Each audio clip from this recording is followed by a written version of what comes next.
Hello student, I am Disha Songara and today we will discuss about vitamins। इससे previous class में मैं 2 lecture already vitamins के बता चुकी हूँ, जिसमें फर्स्ट लेक्चर में हमने डेफिनेशन एंड टाइप्स देखे थे एंड नेक्स्ट लेक्चर में हमने देखे थे फैट सोल्यूबल विटामिन्स, जिसमें हमने vitamin A and vitamin D के बारे में देख लिया था। आज हम लोग स्टार्ट करने वाले हैं विटामिन के एंड विटामिन ई। ठीक है, तो हम विटामिन की को अब स्टार्ट करते हैं। तो विटामिन के इस टाइप्स के ग्रुप्स में आता है जिनके मॉलिक्यूल्स स्ट्रक्चरली सिमिलर हो। ठीक है, और ये कैसे हो तो फैट सोल्यूबल हो, इसीलिए इसको हम क्या बोलते हैं, फैट सोल्यूबल विटामिन्स। और ये किसके लिए रिक्वायर होता है तो ब्लड के कोएगुलेशन के लिए, मीन्स जो ब्लड है उसकी क्लोटिंग होने के लिए। मान लीजिए मुझे कट लग गई तो क्या होगा, कंटिन्यू ब्लीडिंग होगी और एक टाइम तक फिर ऐसा होगा कि मुझे ब्लड की डेफिशिएंसी हो जाएगी। तो उस डेफिशिएंसी को रोकने के लिए हमारी बॉडी में क्या होता है, एक क्लोटिंग फैक्टर होता है। किसकी हेल्प से, तो विटामिन के की हेल्प से। ठीक है, तो ये क्या करता है, किसका प्रोडक्शन करता है, प्रोथ्रोम्बिन का प्रोडक्शन करता है। उससे क्या होगा वो आपको मैं रिएक्शन से समझाती हूँ। मान लीजिए ये क्या है, प्रोथ्रोम्बिन, तो ये किस में कन्वर्ट हो जाएगा, थ्रोम्बिन में। ठीक है, किसकी हेल्प से, तो थ्रोम्बोकाइनेस एंजाइम की हेल्प से क्या करेगा ये, तो थ्रोम्बिन में कन्वर्ट हो जाएगा। देन फिर जो थ्रोम्बिन है ये क्या करेगा, अगेन फिब्रिनोजन को कन्वर्ट करेगा फिब्रिन में। ठीक है, तो जो फिब्रिन है तो ये क्या करेगा, ये किसमें कन्वर्ट होगा, फिब्रिन थ्रेड्स में। ठीक है, तो ये फिब्रिन थ्रेड्स जहाँ पे हमको चोट लगी है वहाँ पे जाके क्या करेंगे, ये इकट्ठा होंगे और ये क्या करेंगे, जो ब्लीडिंग है उसको रोक देंगे। ठीक है, जो ब्लड है वो फिर आउटसाइड नहीं जा पाएगा। क्यों नहीं जा पाएगा, क्योंकि यहाँ पे क्या ये थ्रेड लाइक स्ट्रक्चर बन रहे हैं, किसकी हेल्प से, तो फिब्रिन थ्रेड की हेल्प से। ठीक है, तो ये किसका प्रोडक्शन करता है, तो ये प्रोडक्शन करता है प्रोथ्रोम्बिन का। और फिर आफ्टर रिएक्शन फिर क्या होता है, ब्लड का कोएगुलेशन हो जाता है और ब्लीडिंग स्टॉप हो जाती है। ठीक है, इस टाइप से ये रोल प्ले करता है। Then vitamin K exist in different forms, तो कौन से डिफरेंट फॉर्म्स, तो vitamin K one and vitamin K two. Vitamin K one को हम क्या बोलते हैं, तो फाइलोक्विनोन।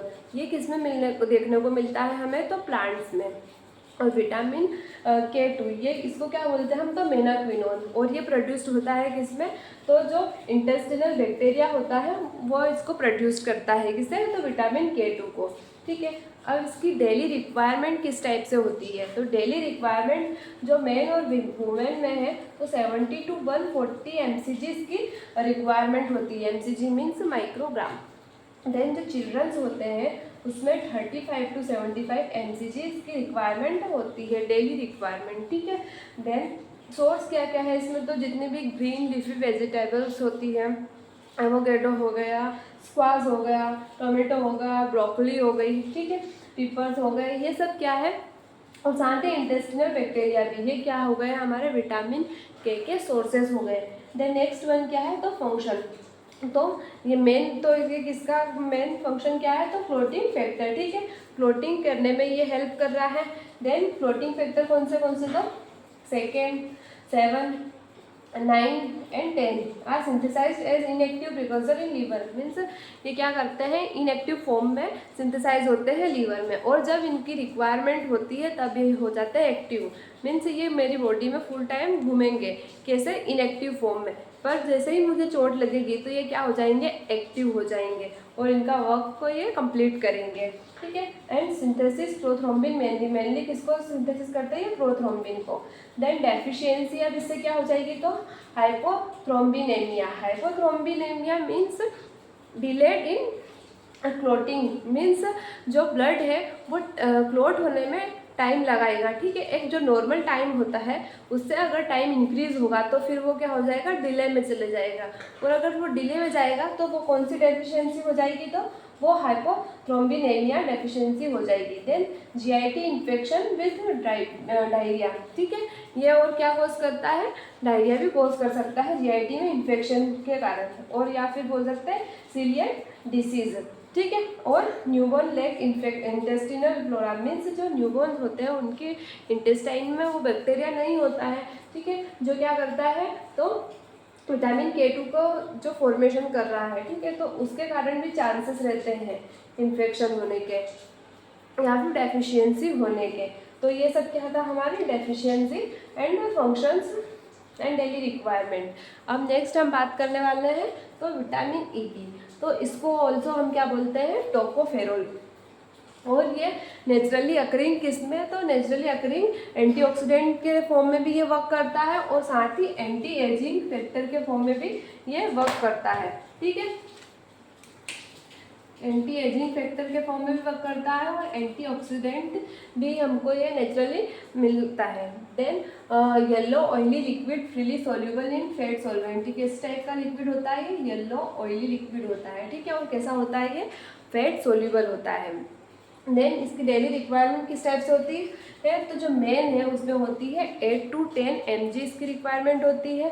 देन वुमेन में 5 to 8 mg and again children में 8.3 mg एंड इन्फेंट्स में 4 to 5 mg इसकी रिक्वायरमेंट होती है। मीन्स लगभग सभी में थोड़ी बहुत अलग होती है डेली रिक्वायरमेंट। देन इसके सोर्सेज क्या है, तो आलमंड्स हो गया, एग योक हो गया, nuts, wheat germ, whole cereals, milk, butter etcetera, ये सब क्या हो गए, इसके सोर्सेज हो गए किसके, विटामिन E के, ठीक है।